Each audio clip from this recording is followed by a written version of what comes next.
Bueno, hola a todos, mi nombre es Adrián Bolívar, yo soy especialista en medicina interna y cardiología, miembro de la Asociación Colombiana de Medicina Interna y la Sociedad Colombiana de Cardiología, y el día de hoy los voy a estar acompañando en este segundo curso de actualización en riesgo cardiovascular en el módulo de antiagregación y anticoagulación. Entonces, ¿por qué es importante hablar de antiagregación y anticoagulación? Por estas dos grandes razones. La primera de ellas, la cardiopatía isquémica, primera causa de mortalidad en el mundo. Y la segunda, la fibrilación auricular, siendo la arritmia más frecuente en la población adulta mayor y una causa muy importante de morbimortalidad en cuanto a enfermedades cardiovasculares, teniendo en cuenta sobre todo el riesgo aumentado que condiciona de padecer una enfermedad cerebrovascular. Cuando nosotros entonces abordamos el tema de antiagregación y anticoagulación, tenemos que plantearnos la posibilidad de diferentes escenarios. Pero antes de pasar a aquellos escenarios en donde se encuentra indicada la antiagregación y anticoagulación, y más aún teniendo en cuenta que ustedes se encuentran en la consulta de atención primaria, yo quiero detenerme en esta diapositiva, y es en el control de los factores de riesgo cardiovascular. ¿Y por qué me quiero detener en esta diapositiva? Porque ustedes se van a dar cuenta, muchachos, y probablemente en este momento van a caer en cuenta que cuando nosotros tenemos un adecuado control de estos factores de riesgo cardiovascular, la terapia antiagregante y anticoagulante se da de una manera mucho más sencilla. En la medida en que menos controlados tengamos estos factores de riesgo cardiovascular, más complejo va a ser para nosotros llevar a cabo una adecuada terapia antiagregante exitosa y libre de complicaciones. Ejemplo sencillo. Es mucho más probable que un paciente con hipertensión arterial no controlada pueda desarrollar un evento cerebrovascular hemorrágico en el contexto de una terapia anticoagulante versus ese paciente que tiene unas cifras tensionales controladas. Por el otro lado, el paciente diabético no controlado tiene un mayor riesgo de desarrollar eventos isquémicos o eventos cerebrovasculares, aun cuando nosotros le estemos instaurando una adecuada terapia antiagregante, por lo que va a ser mucho más probable que en este contexto fracasemos con dicha terapia. Y ni hablar de la enfermedad renal crónica, en la cual, en la medida en que avanza, aumenta el riesgo trombótico, pero también aumenta el riesgo hemorrágico, complicándonos aún más la indicación de la terapia antiagregante o más aún la terapia anticoagulante. Por lo anterior, yo quiero detenerme un segundo en esta diapositiva para decirles, el manejo de la terapia antiagregante y anticoagulante debe llevar consigo el control estricto y óptimo de los diferentes factores de riesgo cardiovascular y que no se nos escape la obesidad. Muchas veces pasa de alto, muchas veces es ignorada, dado que el abordaje y la terapia de la obesidad puede ser en algunas ocasiones desgastante y difícil en conjunto con los pacientes, pero vean ustedes que a excepción del tabaquismo, la obesidad precipita la aparición y el mal control del resto de factores de riesgo cardiovascular, por lo que debe ser parte de los objetivos de nuestra terapia en el paciente con la consulta externa. Eso para dejarles ese mensaje inicial. Ya pasando al contexto de los pacientes que van a beneficiarse de terapia antiagregante anticoagulante, pues en primera instancia están los pacientes con cardiopatía isquémica. Los pacientes con cardiopatía isquémica que ustedes van a ver usualmente en la consulta externa van a estar dentro del espectro del síndrome coronario crónico, ya que no esperaría uno que ustedes en la consulta externa tengan que enfrentarse al paciente con un síndrome coronario agudo. Y en el contexto del paciente con síndrome coronario crónico podemos tener cualquiera de los siguientes escenarios. Primero, sospecha de enfermedad arterial coronaria, ya sea porque está sintomático por angina estable o disnea, sospecha de enfermedad arterial coronaria porque tiene una falla cardíaca o una disfunción del ventrículo izquierdo de novo, pacientes que ya hayan sido revascularizados en el contexto de un síndrome coronario agudo previamente, haya pasado menos o más de un año, tengan o no tengan síntomas, pacientes con angina y sospecha de enfermedad vasoespástica o microvascular y pacientes asintomáticos con enfermedad arterial coronaria detectada en el tamizaje. Cualquiera de estos escenarios puede plantearse en la consulta de atención primaria en el seguimiento de los pacientes, pero más allá de los pacientes con enfermedad cardíaca, podemos tener los pacientes con enfermedad arterial periférica en los que se indica la terapia antiagregante en monoterapia o incluso en algunas ocasiones terapia antiagregante dual después de procedimientos endovasculares, o los pacientes con enfermedad cerebrovascular no asociada a fibrilación auricular que pueden tener también indicación de antiagregación en monoterapia o en terapia dual en contextos en los que sean llevados por alguna razón a terapia endovascular. Y finalmente, y este tal vez es un escenario que en algunas ocasiones plantea dificultades, es el paciente que no tiene diagnóstico aún de enfermedad arterial, que no tiene aún diagnóstico de enfermedad cardiovascular y que no tiene indicación de terapia antiagregante o anticoagulante en el contexto específico, por ejemplo, de la terapia antiagregante de prevención secundaria. Este paciente que solamente tiene factores de riesgo puede en algunas ocasiones plantear un reto terapéutico en la consulta de atención primaria, y tal vez uno de los objetivos de la presente charla es resolver esas dudas relacionadas con la terapia antiagregante, específicamente en la prevención primaria, hablando muy puntualmente del uso de ASA. Entonces, ya entrando en materia, vamos a hablar de la antiagregación. Como ustedes bien saben, esta es una lección que tenemos aprendida. Desde hace mucho tiempo se documentó que la agregación plaquetaria forma parte fundamental de la fisiopatología de los eventos isquémicos en los pacientes con enfermedades cardiovasculares. Bajo esta premisa aparecieron los antiagregantes. Los dos grandes grupos de antiagregantes que tenemos son el ASA, la reina de los antiagregantes, que por mucho tiempo ha acompañado a los pacientes con enfermedad cardiovascular y en algunas ocasiones a pacientes sin enfermedad cardiovascular. Y en el otro lado tenemos los inhibidores del POY12 desarrollados hace menos tiempo, pero que cada vez han ganado un papel mucho más importante en el tratamiento de los pacientes con enfermedad cardiovascular. Vamos a hablar un segundo del ASA. Entonces, en cuanto al ASA, nosotros sabemos que tenemos una antiagregación completa con una dosis mayor o igual a 75 miligramos al día. Es por eso que en la mayoría de las referencias ustedes usualmente van a encontrar que la dosis recomendada es entre 75 miligramos y 100 miligramos, específicamente hablando de los pacientes con enfermedad cardiovascular, teniendo en cuenta que prácticamente en realidad el uso de la dosis de 75 miligramos o 100 miligramos no tiene marcada repercusión en la práctica clínica diaria. Nosotros desde luego vamos a tener un papel del ASA en los pacientes de prevención secundaria de eventos cardiovasculares, específicamente hablando del grupo de enfermedades cardíacas en los pacientes que hayan tenido cardiopatía isquémica o en los que se haya documentado enfermedad aterosclerótica. Entonces tenemos que en la prevención secundaria está claro cuál es el uso de la aspirina y la cabida de la aspirina y el papel de la aspirina en los pacientes con enfermedad cardiovascular. Y desde luego, salvo algunas excepciones, esta aspirina tiene que acompañar al paciente por el resto de su vida. Ahorita tal vez vamos a ver específicamente cuáles son esas excepciones en los que no se da ASA, pero porque estamos dando otro antiagregante, pero nos queda el interrogante del uso del ASA en la prevención primaria. Y como mensaje grande de esta charla, y eso podría llegar a ser sujeto de debate, no vamos a usar el ASA en la prevención primaria.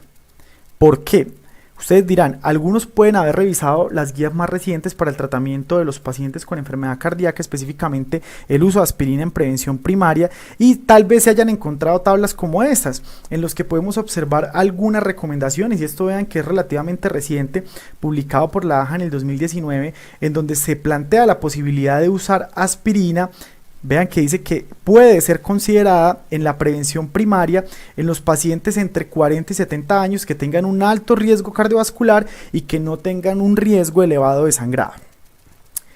Primero quiero que reparen en el grado de recomendación de esta terapia. Es un grado de recomendación 2B. En realidad está muy borderline en cuanto a la posibilidad de brindar un beneficio versus la potencialidad de generar un riesgo, un evento adverso en el paciente. Y segundo, a tener en cuenta, y publicaciones más recientes a esta que nos plantea la AJA, han hecho un llamado de atención respecto a las fuentes que han dado lugar a este tipo de recomendaciones, específicamente hablando de algunos estudios que se han publicado en los últimos años, el ASEN, el ARRIVE y el ASPRI, en donde algunos hallazgos han permitido concluir que algunos pacientes entre 40 y 70 años podrían recibir terapia antiagregante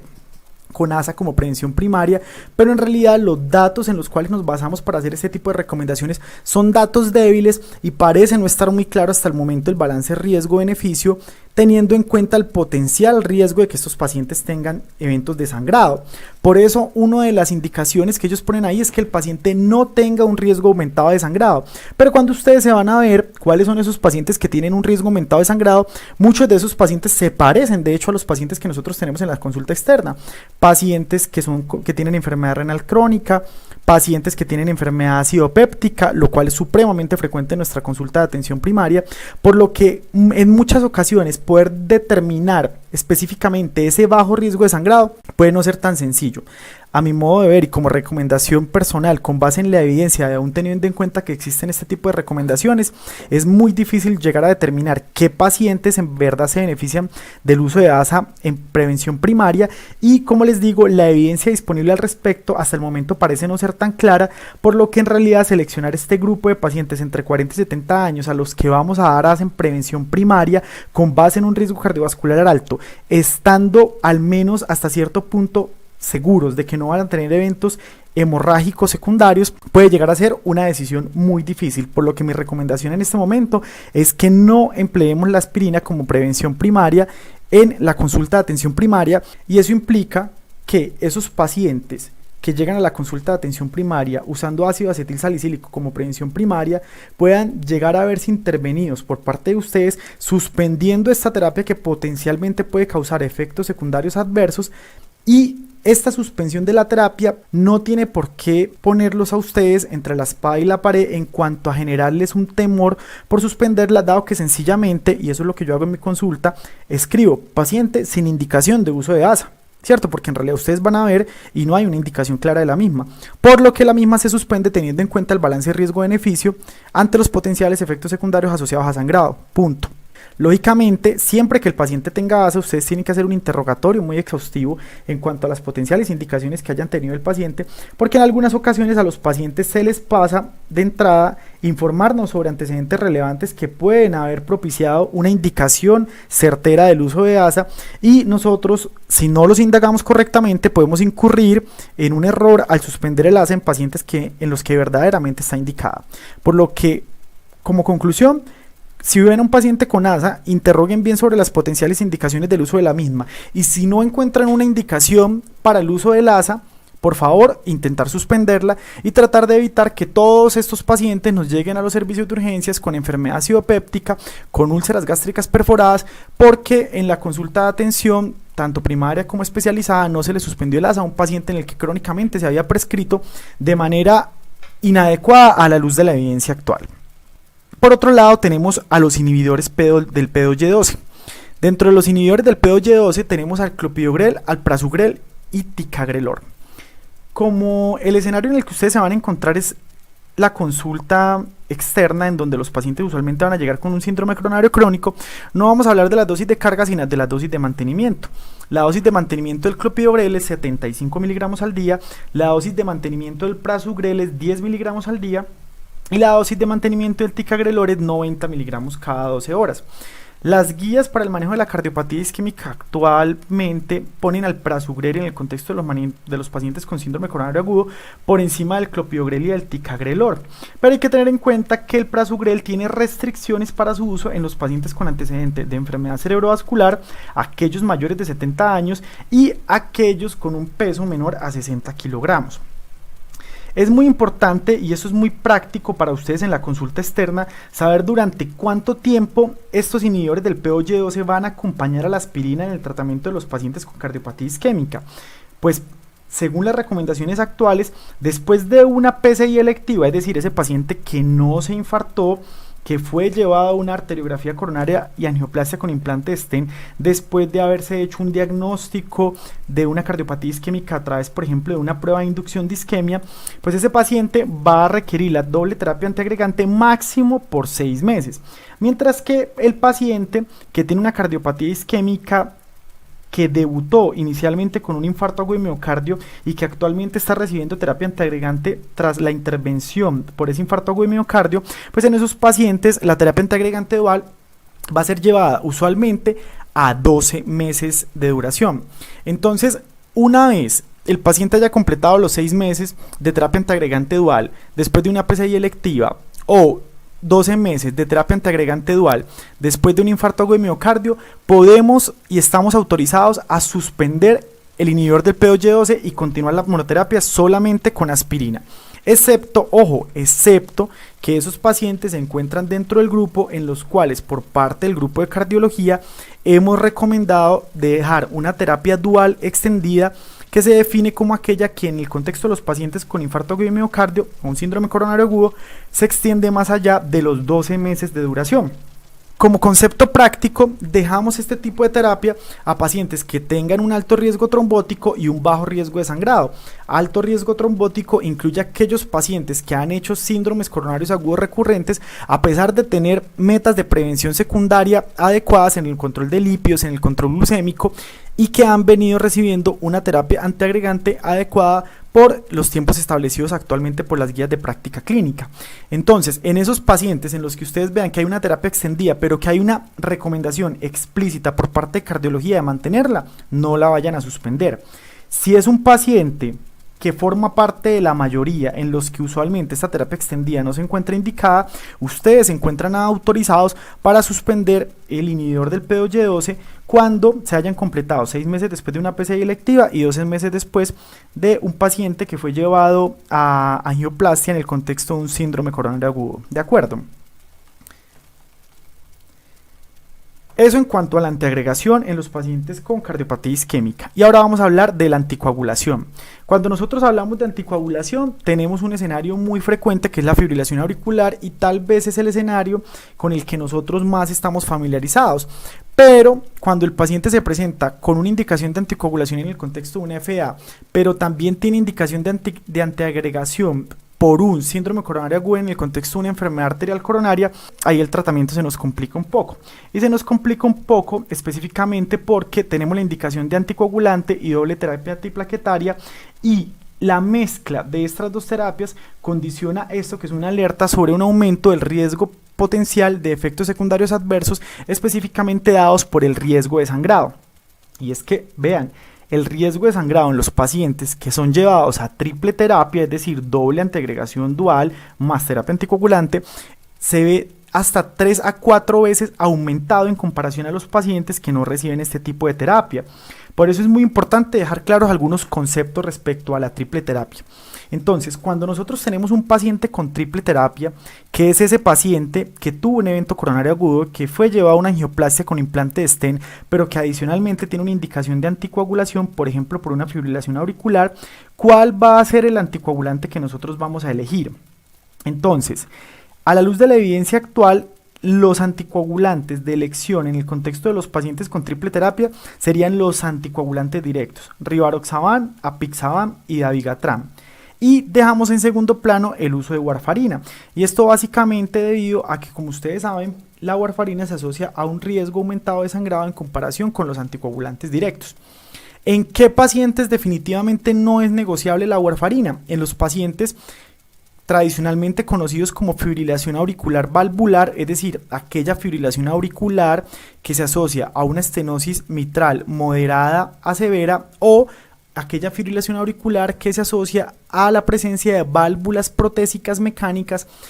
independiente de la posición de las mismas, es decir, una válvula protésica mecánica en posición mitral, una válvula protésica mecánica en posición aórtica, que se encuentra en el contexto de una fibrilación auricular. Eso es considerado como una FA valvular, término que las últimas guías quieren dejar en desuso, pero que pues para efectos prácticos es importante recordar. En estos pacientes la única terapia anticoagulante va a ser la terapia con la warfarina, dado que no hay evidencia a favor del uso de anticoagulantes directos en estos pacientes y de hecho se encuentran actualmente contraindicados. ¿Y cuál sería el inhibidor del P2Y12 que deberíamos usar en este contexto de la triple terapia? El clopidogrel. Entonces, usualmente a ustedes les va a llegar el paciente con la terapia anticoagulante, la mayoría de las veces con un anticoagulante directo, excepto en los pacientes en los que se debe usar la warfarina, que repito son aquellos con una estenosis mitral moderada o severa, o aquellos que portan una válvula protésica mecánica independiente de la posición de la misma, y les va a llegar este anticoagulante junto con el clopidogrel. Hay alguna evidencia actual con el uso del ticagrelor, sin embargo, como ustedes saben, el ticagrelor tiene una mayor potencia antiagregante en comparación con el clopidogrel, por lo tanto, presumiría uno que va a haber un mayor riesgo de sangrado al asociarlo con una terapia anticoagulante, por lo que, si queremos ser prudentes y basarnos en la evidencia clínica disponible actualmente, deberíamos hacer uso del clopidogrel en este contexto. Un punto muy importante para ustedes que van a estar al frente del seguimiento de este tipo de pacientes es por cuánto tiempo se va a llevar a cabo la terapia antiagregante y anticoagulante de manera concomitante. Esto es una tabla en la cual no nos vamos a detener mucho, pero se las dejo porque si alguno de ustedes quiere saber de dónde salen los datos de los cuales estamos hablando en este momento, salen de estos estudios, del WOS, del Pioneer, del Ridual, del Augustus y del Entrus, pero esto es específicamente hablando del Edoxaban, medicamento anticoagulante que no está disponible en nuestro país. Estos estudios fueron los que llevaron a cabo el seguimiento de los pacientes que requerían triple terapia y a partir de los cuales se llegó a concluir lo siguiente. La triple terapia, es decir, los dos antiagregantes junto con el anticoagulante, usualmente van a estar recomendados solo durante la fase aguda en la hospitalización del paciente. Esto es un paralelo que hace esta publicación que les cito abajo entre la perspectiva norteamericana y la perspectiva europea, en donde vamos a llegar a una conclusión, y es que vean ustedes que por defecto los americanos plantean dejar la triple terapia solamente durante la fase aguda de la hospitalización del paciente, y después de esa fase aguda, al egreso del paciente, mantener solamente el clopidogrel junto con el anticoagulante. Estas recomendaciones varían también de acuerdo a si el paciente tiene un alto riesgo isquémico y un bajo riesgo de sangrado, o si tiene un alto riesgo de sangrado y un bajo riesgo isquémico. Si el paciente tiene un alto riesgo isquémico y un bajo riesgo de sangrado, vean ustedes que solamente se plantea extender la terapia antiagregante dual junto con la anticoagulación hasta el primer mes. Es decir, después del primer mes, nosotros solo deberíamos ver a estos pacientes con el inhibidor del P2Y12 y con el anticoagulante, y la aspirina, que acá se ve representada por el sticker naranja, debería ser suspendido. En los pacientes en los que el riesgo de sangrado es alto y el riesgo isquémico es bajo, la aspirina incluso se debería suspender al egreso del paciente, y después de ser egresados, el paciente debería continuar solamente con el inhibidor del P2Y12 y la terapia anticoagulante. Si el paciente tiene un alto riesgo de sangrado y un bajo riesgo isquémico, así el paciente haya sido llevado a angioplastia en el contexto de un síndrome coronario agudo, nosotros podríamos plantear la posibilidad de suspender el inhibidor del P2Y12 a los 6 meses. Si el paciente no tiene particularmente un riesgo elevado de sangrado, llevamos por defecto la terapia con el inhibidor del P2Y12 hasta los 12 meses, y posterior a los 12 meses suspendemos el inhibidor del P2Y12 y continuamos solamente con la terapia anticoagulante. ¿Qué nos plantean los europeos? Los europeos nos dicen que idealmente deberíamos llevar la terapia con la aspirina hasta el primer mes, manteniéndola solamente durante la hospitalización en aquellos pacientes que tengan alto riesgo de sangrado, e incluso nos plantean llevarla hasta los 6 meses en pacientes que no tengan un alto riesgo de sangrado. Pero entonces, ¿qué podemos concluir de estas recomendaciones, digamos resumiendo y uniendo las recomendaciones americanas y las recomendaciones europeas? Usualmente la aspirina la vamos a mantener máximo por un mes en los pacientes con triple terapia, y al mes se van a ir los pacientes solamente con el anticoagulante y el inhibidor del P2Y12. Si el paciente tiene un riesgo alto de sangrado, esa aspirina puede dejarse solamente durante la hospitalización, y al momento del egreso del paciente, el paciente se puede ir para la casa solamente con el inhibidor del P2Y12 y el anticoagulante. Al año después del síndrome coronario agudo, estamos autorizados para suspender el inhibidor del P2Y12 y mantener solamente la anticoagulación. ¿Y por qué soy tan enfático en esto? Porque es que vemos mucho en la práctica clínica que nos llegan esos pacientes que por algún motivo, por problemas de acceso, se han perdido del seguimiento por parte de la consulta especializada y están siendo vistos en la consulta de atención primaria, y después de 3 años de haber tenido el evento coronario agudo, continúan con la doble terapia antiagregante, o peor aún, continúan con un antiagregante y un anticoagulante, cuando en este contexto, después de que se han superado los 12 meses después del evento coronario agudo, el paciente debería mantenerse entonces solamente con la terapia anticoagulante, y si no tiene indicación de anticoagulación, después de los 12 meses debería mantenerse solamente con la aspirina. Pero vemos que llegan pacientes después de 2, 3, 4 años que siguen recibiendo el clopidogrel sin tener en realidad una indicación precisa para una terapia extendida con doble antiagregación plaquetaria. Yo sé que he ido despacio y he sido muy enfático en las recomendaciones respecto a la duración de la terapia antiagregante anticoagulante, pero es que este es tal vez uno de los puntos que queremos que queden claros durante este curso, porque son los puntos prácticos que ustedes van a poner en práctica en el seguimiento de sus pacientes en la consulta externa. Finalmente, uno lo que tiene que hacer es poner en una balanza el riesgo de que el paciente tenga eventos trombóticos versus el riesgo de que el paciente tenga eventos hemorrágicos. Pero más allá de la subjetividad a la cual esto puede estar sujeto, tenemos unas claras recomendaciones que yo les acabo de plantear, en las que se dan directrices muy claras respecto a cuánto deberían durar estas terapias. Y yéndonos más allá de la enfermedad arterial coronaria y hablando solamente de la fibrilación auricular, porque desde luego este escenario de la triple terapia no siempre les va a llegar a ustedes, y con frecuencia pueden ver ustedes pacientes que solo tienen fibrilación auricular, pues vamos a hablar sobre la indicación de la anticoagulación en los pacientes con fibrilación auricular, y esto puede que llegue a ser un repaso, pero son cosas que también queremos que queden claras. Entonces, paciente en quien se diagnostica fibrilación auricular, paciente en que se debe considerar si se beneficia o no de terapia anticoagulante. Y aquí quiero dejar un mensaje muy clave, y es que la escala de Chasles-Basque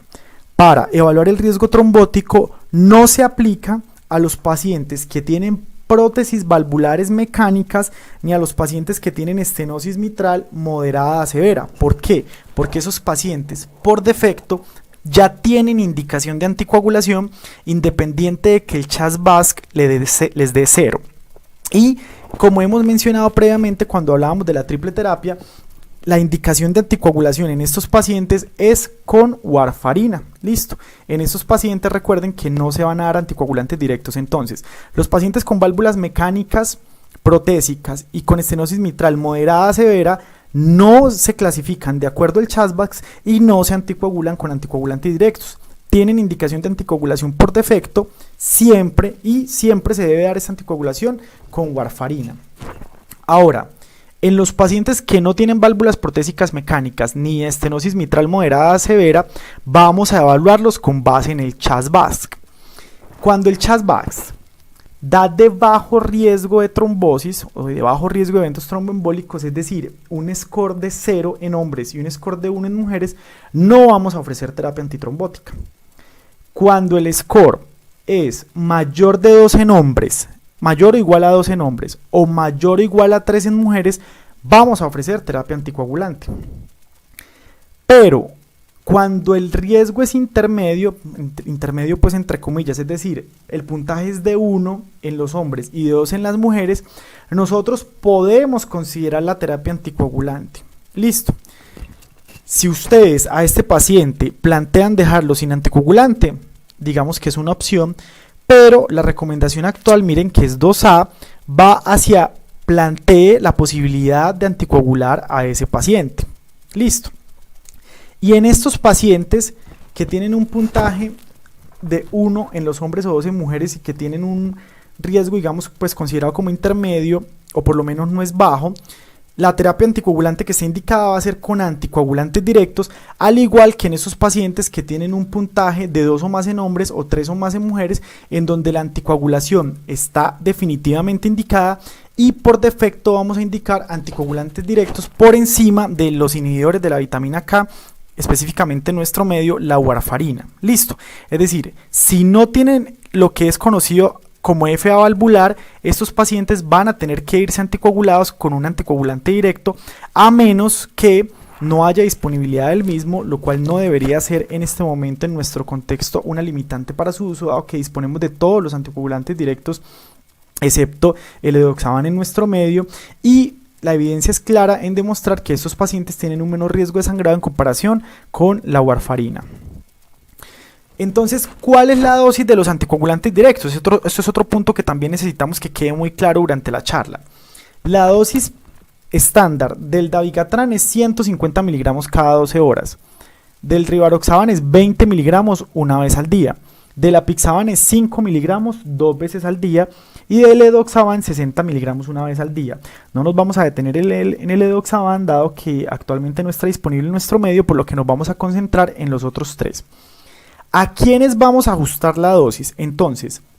si es con dabigatran, vamos a ajustar la dosis si el paciente es mayor de 80 años o si está haciendo uso concomitante de verapamilo o si nosotros consideramos que tiene un riesgo aumentado de sangrado. Y esto puede llegar a ser objetivo con base en las escalas de sangrado, como por ejemplo el Hasbled. ¿En quiénes se disminuye la dosis de rivaroxaban? En los pacientes que tienen una tasa de filtración glomerular entre 15 y 49 en quienes se va a dar una dosis de 15 miligramos y tenemos disponible la presentación de 15 miligramos en nuestro medio,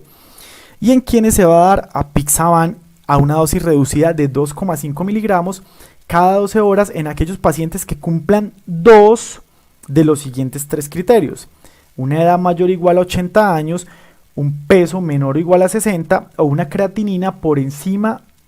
mayor o igual, a 1,5 miligramos por decilitro. Entonces, estos deben ser los criterios que ustedes deben usar para ajustar la dosis. No pueden empezar que es que porque el paciente se ve viejito, que es que porque el paciente se ve delgado, no. Tienen que usar los criterios que objetivamente se han planteado en los diferentes estudios para el ajuste de dosis, para así justificarlo también durante la formulación y de hecho en la realización del MIPRES. Si se va a dar una dosis ajustada, se tiene que justificar con estos criterios, porque si no, la mayoría de las EPS no van a despachar esa dosis ajustada y les van a pedir corregir el MIPRES. Por lo que esto también es muy importante que ustedes lo tengan claro. Si ustedes ven que un paciente viene recibiendo la dosis de apixaban de 2,5 miligramos cada 12 horas, sin que haya una indicación para el ajuste de la misma, ustedes deben plantear la posibilidad de ajustar esa terapia. Y siempre es muy importante que durante el seguimiento se tengan en cuenta diferentes factores. Antes de iniciar la terapia, ya de por sí nosotros tenemos que tener en mente siempre la evaluación del riesgo de sangrado de los pacientes, que está dada usualmente por la realización de la escala Hasbled. El riesgo elevado de sangrado acorde al Hasbled no es una prohibición per se para la administración de terapia anticoagulante. Simplemente estos pacientes pueden ser llevados a terapia anticoagulante, pero se tiene que tener una vigilancia especial dado el riesgo aumentado de sangrado. Y hay factores, como ustedes pueden ver en esta tabla, que van más allá de la escala del Hasbled, pero que también se asocian a un riesgo aumentado de sangrado, que se tienen que vigilar muy en detalle en el seguimiento de estos pacientes. Antes de iniciar la terapia anticoagulante, y esto quiero que lo tengan muy en cuenta, es recomendable hacer algunos estudios. Entonces, con base en estos criterios de ajuste de dosis, ustedes ya pueden inferir que uno de los estudios que se tiene que hacer es la evaluación de la función renal, ¿cierto? ¿Y esto por qué lo digo? Porque en muchas ocasiones desde la atención primaria nos remiten los pacientes, ya sea a medicina interna o al grupo de cardiología, para definir el inicio de anticoagulación. Y les vamos a pedir un favor.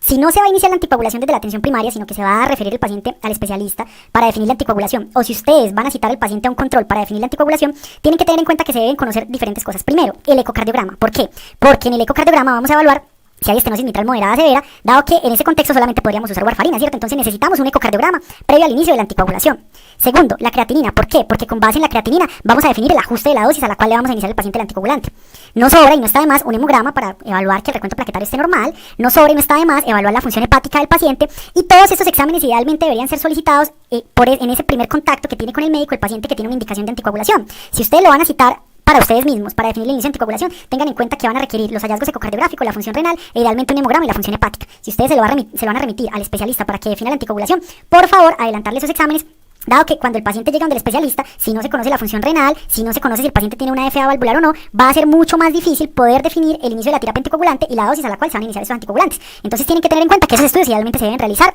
por el primer contacto médico que tenga ese paciente que tiene indicación de anticoagulación. Y finalmente, ya para terminar, otro potencial escenario que les puede llegar a ustedes a la consulta externa son los pacientes con un trombo apical. Entonces, ¿qué son los pacientes con un trombo apical? Básicamente son esos pacientes que tienen alguna cardiopatía que predispone a la formación de trombos apicales, muy frecuente la cardiopatía isquémica con compromiso de la pared anterior del ventrículo izquierdo, en donde esa aquinesia que se genera a nivel del ventrículo izquierdo predispone a un éxtasis sanguíneo a la formación de trombos a este nivel, lo cual tiene indicación de anticoagulación. ¿En qué otras cardiopatías se puede dar? En pacientes con ventrículo izquierdo no compacto, en pacientes con Takotsu, en los que también hay una aquinesia y un balonamiento apical, en los que usualmente se predispone a éxtasis y a formación de trombos. ¿Qué mensajes quiero dejar con el hecho de los pacientes que tienen trombos apicales? Primero, en estos pacientes la recomendación actual es anticoagular con warfarina. Listo, o sea, esos pacientes va a ser usual que ustedes los vean es anticoagulados con warfarina. Y segundo, aunque la recomendación plantea anticoagular por 3 a 6 meses y hacer un seguimiento ecocardiográfico para evaluar si el trombo se fue y definir si se continúa la anticoagulación o no, hay que tener muy en cuenta que debemos evaluar si el factor de riesgo para que el trombo recurra persiste. Es decir, es muy diferente si teníamos un paciente con un Takotsubo en el que el balonamiento apical y esa quinesia apical pudo revertir y el paciente puede ya no tener en el seguimiento las alteraciones en la contractibilidad asociadas al síndrome de Takotsubo durante la fase aguda, mientras que pacientes con cardiopatía isquémica pueden persistir en el tiempo con esa aquinesia apical y que por lo tanto al suspender la terapia anticoagulante puedan recurrir con la formación de trombos dentro del ventrículo izquierdo, los cuales se asocian a un riesgo aumentado desde luego de enfermedad cerebrovascular o en general eventos tromboembólicos a nivel sistémico. Por lo que mi sugerencia es, primero, la warfarina es el medicamento de elección para anticoagular pacientes con trombo apical. Segundo, la duración de la anticoagulación prefiero que se la dejen al especialista, ya sea el seguimiento en el especialista por medicina interna o en el seguimiento por parte del grupo de cardiología, teniendo en cuenta que cada vez es más frecuente que decidamos no suspender la anticoagulación en pacientes en los que en el seguimiento, a pesar de que haya desaparecido el trombo apical, persista el factor de riesgo dado por la aquinesia a nivel de el ventrículo izquierdo que predisponga al éstasis y a la nueva formación de trombos en el seguimiento de este grupo de pacientes. Listo. Entonces esto era un mensaje que les quería dejar también porque no es infrecuente ver pacientes con trombos apicales y es muy probable que a ustedes les lleguen, y eso es para que sepan qué hacer con esos pacientes y cómo abordarlos. Si vienen con su warfarina, preferiblemente dejarles la warfarina, y como les digo, la suspensión de la anticoagulación tiene que definirse con base a si el trombo ya desapareció y ojalá hacia el factor de riesgo para la formación de dicho trombo ya desapareció también. Ya para terminar, esta imagen que puse acá para que no se me olvidara comentarles es la gastroprotección. No olvidemos que gran parte de los dolores de cabeza que tenemos en el seguimiento de los pacientes con antiagregantes o anticoagulantes están dados porque se presentan por sangrados, y una de las tragedias que tenemos nosotros en la práctica clínica es tener de manera concomitante una indicación de anticoagulación y una contraindicación de anticoagulación. ¿Qué podemos hacer entonces? Evitar que los pacientes sangren, y uno de los focos de sangrados más frecuentes en los ensayos clínicos y que también es potencialmente prevenible es el sangrado gastrointestinal, por lo que siempre debemos garantizar una adecuada gastroprotección, idealmente adicionar un inhibidor de bomba de protones en estos pacientes que reciban antiagregantes de manera crónica o que reciban anticoagulación de manera crónica. ¿Cuál antiagregante? El que ustedes prefieran. Lógicamente hay que tener en cuenta específicamente con la warfarina las interacciones con algunos inhibidores de bomba de protones, sin que necesariamente esto represente una contraindicación para la gastroprotección en este grupo de pacientes, dado que la misma podría darse con cualquiera de los antiagregantes, siempre evaluando el riesgo de interacciones, o con otros grupos de terapias que también puede ofrecer una protección gastrointestinal. El mensaje grande con esta diapositiva es: hagamos protección gástrica y evitemos el sangrado gastrointestinal en los pacientes que reciben de manera crónica antiagregantes y anticoagulantes. Estos ya son los mensajes para terminar la charla y para llevar a casa. El primero de ellos, que les dejé al principio de la charla, es: la seguridad de la antiagregación y la anticoagulación depende en gran parte del control de las comorbilidades. Recuerden, nos vamos a ahorrar muchos dolores de cabeza si nuestro paciente antiagregado o anticoagulado tiene todos sus factores de riesgo cardiovascular adecuadamente controlados. Segundo, el ACE en prevención primaria, mejor no. A pesar de que, como vimos, hay algunas recomendaciones actuales para el uso de la misma, la evidencia que respalda dichas recomendaciones en realidad no nos deja tranquilos, y es muy frecuente que veamos pacientes con efectos secundarios dados por sangrado con el uso crónico de ASA que no tiene una clara indicación, por lo que de momento yo preferiría que a ese tipo de pacientes en los que tenemos en prevención primaria solamente con base en factores de riesgo, no les dejemos el ácido acetilsalicílico. Tercero, hay que hacer un seguimiento activo de la terapia. Tenemos que hablar en el seguimiento si el paciente ha tenido eventos de sangrado, si el paciente ha recurrido en los eventos trombóticos. Y cuarto, hay que hacer una adecuada prevención de sangrado, y esto haciendo eco a la última diapositiva sobre la protección gástrica, y controlar de manera concomitante los otros factores de riesgo que predisponen al sangrado, dentro de los que se incluye el mal control de la hipertensión, el mal control de la diabetes, la progresión de la enfermedad renal crónica, entre otros que pueden ser potencialmente modificables y prevenibles en el tiempo, y así nosotros poder mantener a nuestro paciente con antiagregación y anticoagulación con una terapia adecuada, efectiva y segura en el seguimiento. Muchísimas gracias a todos ustedes por la atención. Yo espero que la charla haya sido clara. Espero haber dejado unos mensajes concretos y muy claros para que puedan ser puestos en práctica en su consulta de atención primaria y que ojalá les haya sembrado la duda. Ahí dejé yo las referencias durante la charla para que vayan y revisen y se sientan un poco más seguros a la hora de iniciar, continuar o suspender medicamentos antiagregantes y anticoagulantes. Muchísimas gracias a todos. Muchas gracias al doctor Diego Alzate por la invitación al dictar este curso y nos veremos más adelante con la charla sobre herramientas diagnósticas en cardiología.